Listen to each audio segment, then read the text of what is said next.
নমস্কার বন্ধুরা, আমি নীল নীল অধিকারী লোকু ইউটিউব পেজ থেকে চলে এলাম আজকে ফের আপনাদের জন্য আরেকটি নতুন ভিডিও নিয়ে। বন্ধুরা আপনারা জানেন আজকে আবার একটা আতঙ্কের দিন ইস্টবেঙ্গল সমর্থকদের কাছে।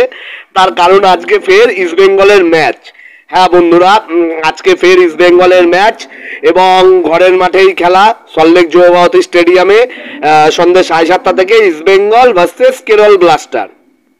তো বন্ধুরা আজকের যে খেলা, সত্যি কথা বলতে ইস্টবেঙ্গল নিয়ে আবেগ, উদ্দীপনা আর যে একটা যেটা দলের জন্য যে একটা আলাদা একটা যেটা কি বলবো আপনাদের, একটা যে আশা আকাঙ্ক্ষা ইস্টবেঙ্গল সমর্থকরা এখন সেটাও হারিয়ে ফেলেছে।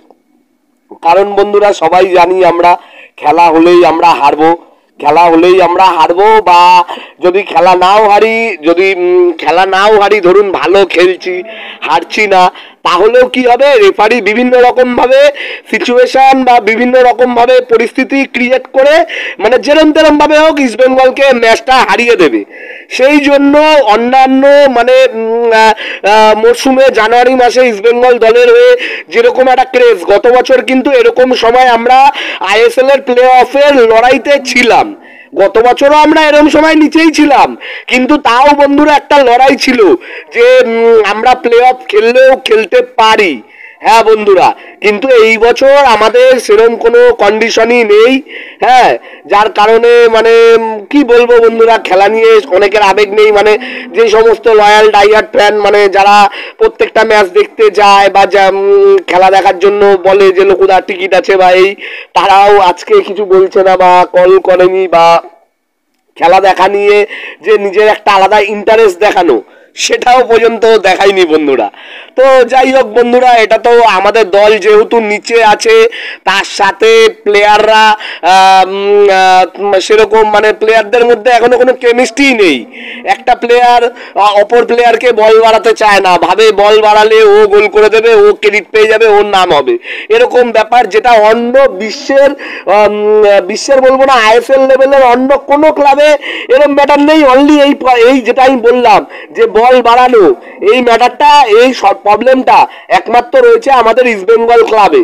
হ্যাঁ বন্ধুরা, এই সমস্যাটা একমাত্র রয়েছে শুধুমাত্র ইস্টবেঙ্গল ক্লাবে, যেখানে একটা প্লেয়ার অপর প্লেয়ারকে বল বাড়ায় না ঠিকঠাক পজিশনে। ঠিক আছে, যেমন সেটা দিমি হোক বা বিষ্ণু নিজেও হোক। হ্যাঁ, বিষ্ণু অনেক চান্স ক্রিয়েট করে, ভালো বল ভালো করে, গোল হওয়ার সুযোগ তৈরি করে, কিন্তু ও কিন্তু অনেক সময় বিষ্ণু নিজেও বল বাড়ায় না। হ্যাঁ বন্ধুরা, যেটা সত্য সেটা থেকে তো পিছনে যাবে না। আর তার থেকে বড় ব্যাপার হচ্ছে, যেটা হচ্ছে আমাদের কর্মকর্তা। হ্যাঁ, কর্মকর্তারা এত বছরে হিজাজি এনেছে, নন্দকে রেখেছে, মহেশকে রেখেছে, এদেরকে রেখেছে, যারা আমাদের ভারতীয় ফুটবলের ছবি। জিকসান এদের কথা বলবো না, জিকসানেরা অনেক জুনিয়র প্লেয়ার, আর জিকসান অনেক ভালো প্লেয়ার, অনেক ভালো খেলেছে জিকসান, ডেভিডেরা, এদের কথা বলছি না বন্ধুরা। বলছি ইস্টবেঙ্গলের যারা সিনিয়র প্লেয়ার, নন্দ, মহেশ, হিজাজি, এদের কথা বলছি বন্ধুরা। এরা কি করেছে? এরা যখন কিছুই করেনি, তাহলে এদেরকে তো দলে রাখারও কোনো ব্যাপার না, দলে রাখবো না, এদেরকে অন্য ক্লাবে করে দেবো, সেরকম ম্যাটার নেই। যে আপনারা দেখেন উইন্টার ট্রান্সফার উইন্ডো খুলেছে, হ্যাঁ, সেখানে কিন্তু ইস্টবেঙ্গল কোনোভাবে কাজে লাগাচ্ছে না। লাগিয়েছে, হ্যাঁ বন্ধুরা, রিচার্ড সেলিসকে এনেছে, কিন্তু কে এনেছে? এটা কর্মকর্তারা এনেছে, ইমামি ম্যানেজমেন্ট এনেছে, বা ক্লাবের যে কর্মকর্তা নিতু সরকার উনি এনেছে? একদমই না বন্ধুরা। রিচার্ড সেলিসকে এনেছেন আমাদের কোচ অস্কার ব্রুজন, উনি আমাদের রিচার্ড সেলিসকে এনেছে, এবং রিচার্ড সেলিস প্রথম খেলাতেই আমাদের মন জিতে নিয়েছে।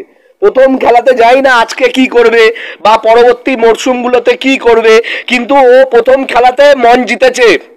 গতকাল গত ম্যাচে সেকেন্ড হাফে ইস্টবেঙ্গল দুর্দান্ত খেলেছে, এটাও সত্যি কথা, কিন্তু যেহেতু ম্যাচটা হেরেছে তার জন্য সমর্থক এবং বাকি যারা আছে তাদের মধ্যে সেরকম অতটা আবেগ বা দলের জন্য নেই। মানে যেহেতু এখনো 11 নম্বরেই আছি, আমাদের পড়শি ক্লাবের যারা সমর্থক আছে তারাও আমাদের একটা হেয় করবে যে ফেভিকলসে 11 নম্বরে চিপকে গেছি, যা মানে ওরা যেটা প্রচার করেছে। কিন্তু ভালো সময় খারাপ সময় সবারই আসে, আমাদের এটা খারাপ সময় চলছে। কিন্তু আমার যেটা মনে হয় আমাদের ক্লাবের কর্মকর্তা এদেরকে না পাল্টালে আমার মনে হয় না যে আমাদের ইস্ট বেঙ্গল ক্লাবের ভালো সময় আসবে।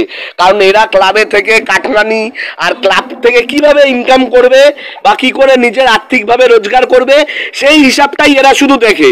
ক্লাবটা যে সমর্থকরা যে নিজের টাকা ভাড়া পকেটের টাকা খরচা করে টিকিট কেটে মাঠে খেলা দেখতে যায়, এটার দিকে তাদের কোনো দৃষ্টিভঙ্গি নেই।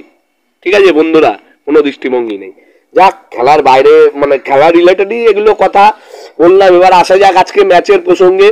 বন্ধুরা, আপনারা জানেন যে কেরল তারাও যে খুব একটা ভালো পজিশনে আছে পয়েন্ট টেবিলে তা না। আমরা আছি 11 নম্বরে, কেরল আছে সম্ভবত মনে হয় 9 নম্বরে, 7 নম্বর কি 9 নম্বরে হয়তো কেরল আছে।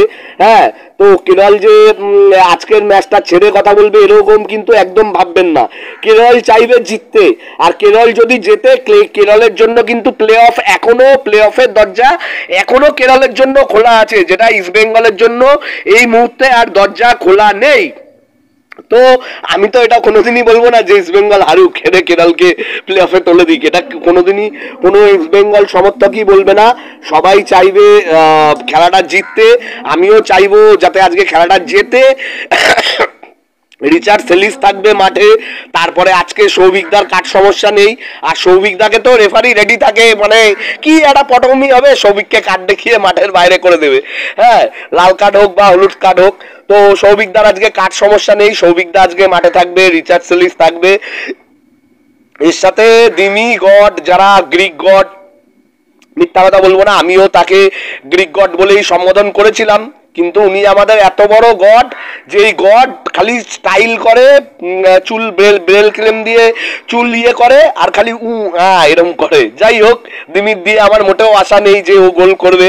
ঠিক আছে, কেরল যদিও দিমির একটা নিজের দল, কেরলে দিমি খেলতো, কেরলের দিমি টপ স্কোরার ছিল গত মরশুমে, কিন্তু এই বছর আমাদের দলে এসে সেরকম মোটেও ভালো খেলা খেলেনি। তো চাইবো বন্ধুরা যাতে আজকে রিচার্ড সেলিস, সৌভিকদা, বিষ্ণু এরা যাতে ভালো খেলে, আর আমাদের যারা নিজেদের প্লেয়াররা আছে ইস্ট বেঙ্গল ক্লাবের তারা যাতে নিজেদের স্বার্থটা বাইরে রেখে মাঠে নামে।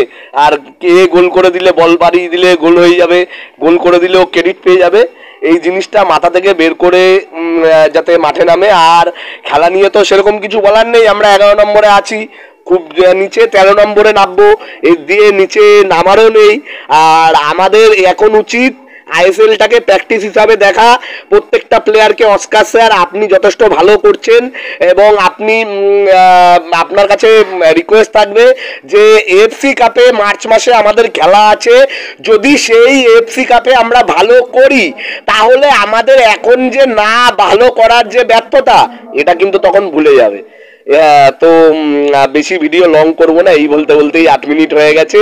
তো বন্ধুরা যারা মাঠে যান রেগুলার, তাদের থেকে আশা থাকবে তারা আজকেও মাঠে যাবেন।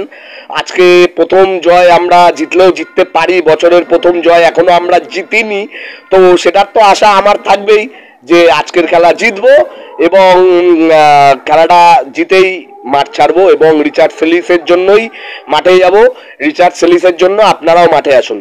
জয় ইস্ট বেঙ্গল, জয় মা ইস্ট বেঙ্গল।